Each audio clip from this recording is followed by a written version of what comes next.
Hey everyone, I'm Father Jeff Ehring from St. Anne's Church in Hamilton, and I just wanted to give you a bit of an update here. It's April the 6th, Monday of Holy Week. Just wanted to give you a bit of an update kind of on what's going on here at St. Anne's, what our plans are for Holy Week, and just a few good things kind of going forward. So I know for all of us, really, this is kind of a uniquely challenging time. Where normally Holy Week, like it's a holy week. We're spending more time in prayer. We're coming to church. We're receiving the sacraments. We're really giving a lot, right? And benefiting a lot from our faith. At this time, we're not really able to do that, right? The churches are closed. We're trying to figure out, what do I do in the midst of this? So what I want to point out, maybe it's just that, maybe in some ways, like this Holy Week is a time where we can share even more deeply in the passion of Jesus. It says that when Jesus was on the cross, that like this darkness covered the whole earth. It became very, very dark. And then also that Jesus says from the cross, my God, why have you forsaken me? And there was a great darkness and a heaviness to everything about the passion of Jesus, definitely for Our Lady watching him, the apostles, the other women, for many of his followers. But yet in the midst of that, there's a ray of light, right? And they could see that light maybe very brightly, the light of Jesus, because the darkness was so great that the light shone forth even more, right? And maybe for us too, like this time where it's a bit more challenging, a lot more challenging, and maybe God has something special for us here. Maybe, I believe at this time there's more graces available, that there's many more graces available to us, that this Holy Week, this Easter, could actually be a greater Easter than any other for many of us. So we really want to try to give ourselves as much as we can, even in the midst of the difficulties of this Holy Week. So just a few things maybe to help what's going on here at St. Anne's. So Holy Thursday, the plan is to have the Mass of the Lord's Supper at 7 p.m. We'll live stream that on Facebook and put it up afterwards on YouTube if you want to watch and pray with us.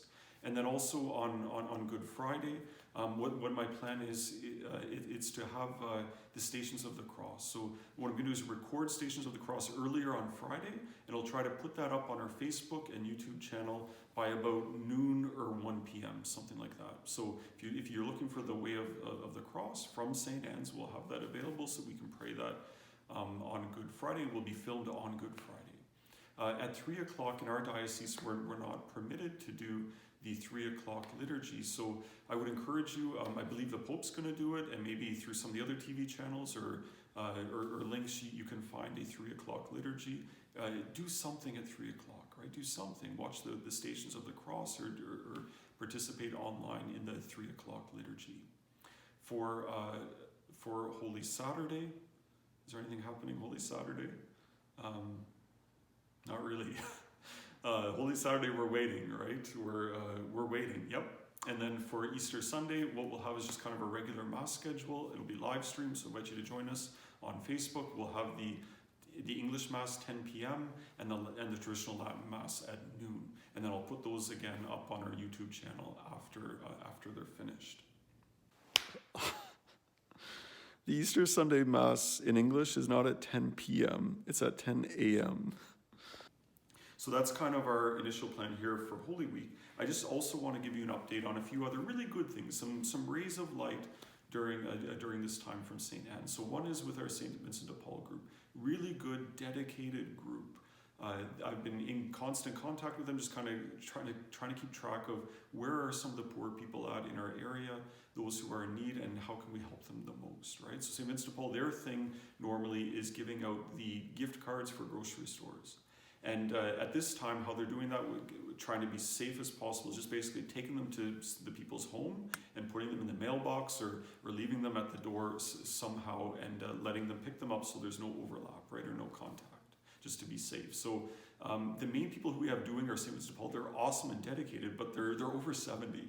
So they're a bit, I don't think they're allowed to, they're not supposed to be going out, and really they should be very careful, right? So we're looking for a few kind of younger people who would just be willing to pick these up, to drive to a few people's homes and just to leave them there in the mail slot, push the doorbell, and to leave. So if you might be able to do that, if you can just give me a call, let me know, and then at least we'll be ready. Right now, we're not getting a lot of calls, but we're wondering if maybe more towards the middle of the month, if we won't have an increased number, and there will be more of a demand. So just an update for those who are in need in our vicinity here. And then as well, I've been deeply touched by many of you who just have called, have emailed, have been asking, Father, how are you? You know, are you keeping well? Do you need anything? For me, it's been really nice to know that for me that I'm not alone. That we have a connection, right? That we're united in our faith, and me as your priest, and it's been really nice and inspired by that example by many of you. I've been trying just to take the initiative and to reach out and to connect with as many of you as possible. So I've been calling and emailing and sending letters and just trying to find ways to connect, right? And we got a lot of people in our parish, but I'm trying to just kind of slowly, a few every day, slowly go through our people and to get in contact. A number of you, I don't have any way to contact you. So please call me, right? I'm happy to receive your call and just to chat a bit. I've been so inspired by many of you who are going through this with deep faith, right? And you're telling me like you're praying more, and you're praying for me and our parish and our people. It's been awesome. As well, I just wanted to know during the masses, I forgot to mention, during the masses on the altar, I have the relic of Saint Anne and a candle with it. And I want you to know that I pray to Saint Anne every day, and that is Saint Anne is our patron, right? And I know for many of you shared with me how she's helped you throughout your life and through this devotion that we have. And she, as our patron, she's been a great intercessor. And so I want you to know that we can rely on her too now, and that my prayers and your prayers that we offer to God through the intercession of Saint Anne, that's there during the Mass too, right? I'm praying for you constantly.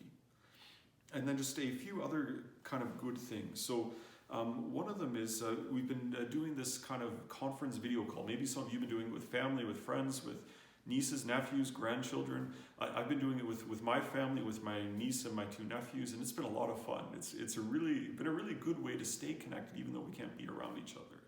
And so with that, then I've been trying to do it a little bit with the parish as well. So last week we had a really good meeting, just in general one for the parish. Had a number of people come and chat about how things are going and what this means kind of going forward, a lot of that stuff. As well, I had a video conference with some parents, just kind of see how they're dealing with their kids not in school, or and just how they're helping their kids through this. And then another one with married couples. It's been really good. So one of the ideas that came to mind was maybe to offer something like this for children.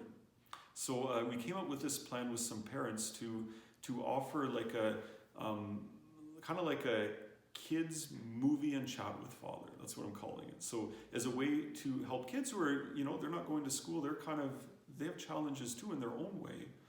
But for them to be connected and to feel connected to God and to the church and to me as their priest also, that spiritual fatherhood connection with them. So what I'm going to plan to do is on Thursday of Holy Week, and maybe we'll just continue weekly after that, at 3 o'clock, just to have a video conference with parents and with their kids. Mainly we're going to use this kind of range from about age 8 and under, something like that. And we'll watch a video. We're going to watch the Brother Francis video on Easter this Thursday, and just to pray a little bit and to chat about it a little bit with the kids after. I'm looking forward. It's going to be, I hope it'll be a lot of fun. And then we'll continue as well just to find ways of using that for the parish as well. I'll keep you posted. And then just one more for the book study. I was going to use the book Christus Vinci, which is excellent. I read through all of it. It is very good, very, very good. But I'm not sure that the way that I was going to do this book study, like just recording myself, kind of sharing my thoughts, is the best way of actually talking about that book. I don't think that suits that book the best, but it'd be better to talk about it live and in person, to work through some of the ideas that are presented in that book. So we're going to save that, maybe set it aside and save it for a better format. What I'm going to really try to do is, I've been reading this book, The Dolorous Passion of Our Lord Jesus Christ by Anne Catherine Emmerich, and it's excellent, really good. It's her kind of reflections on the passion, death, and resurrection of Jesus. And it comes from her private revelation, these visions that she received from Jesus about what he was experiencing, what he was seeing, feeling, thinking about during his passion. She also goes into what like Our Lady or St. Joseph, Mary Magdalene, what some of the other followers of Jesus, what they were seeing and experiencing during this time. So what I was still going to try to do this week, and maybe it's most fitting this week because it's all about the Passion of Jesus and it's Holy Week. I'll try to put out a few videos just kind of pointing out some of the things that I thought were very interesting and that were kind of a help for me, giving me some stuff to think about and to pray with during this time. So I'll try to do that this week. And then last thing I just wanted to mention, it's kind of weird talking about it, right? It always is, but for financial offerings, right? For our church, you know that the only money we have coming in usually is through the collection basket, and there's no collection basket going around at this time. I'm so grateful for a number of you on your own, right? You've signed up to give online through our website, through the Canada Helps link. A number of you have been dropping off your envelopes each week. Thank you so much, right? I know for maybe for many of you, right? If you've been laid off, if your job is at risk, you're not quite sure what this means, all of that, financially, it can be very stressful, right? And maybe at this time you can't give, and I get it, right? If you are able to give, or even to give in a reduced way from what you would normally give, it would be greatly appreciated. We're still trying to keep everything going, and we've got very little coming in, right? And we don't know how long this is going to go on for. If you're able to help us just in your regular offerings, it'd be greatly appreciated. Please think about that. And then just lastly for us, right? This Holy Week, it's a special time. And maybe this Holy Week is unlike any other Holy Week that we've ever experienced before. And maybe it will be, in terms of its fruitfulness, unlike any other Holy Week we've had before too. I really believe there's more graces available now than there have ever been before during Holy Week. That God is here very much, maybe even closer to us during this dark time, during these challenges. So pray a lot, right? Use this time well. Pray with your family. Find ways yourself how you can enter deeply this week into the passion, death, and resurrection of Jesus. There's a lot of hope. God is with us. He's always with us. And he's guiding us through this time. God bless you all. Keep well. I'm praying for you. Let's pray for each other. And we'll chat again soon.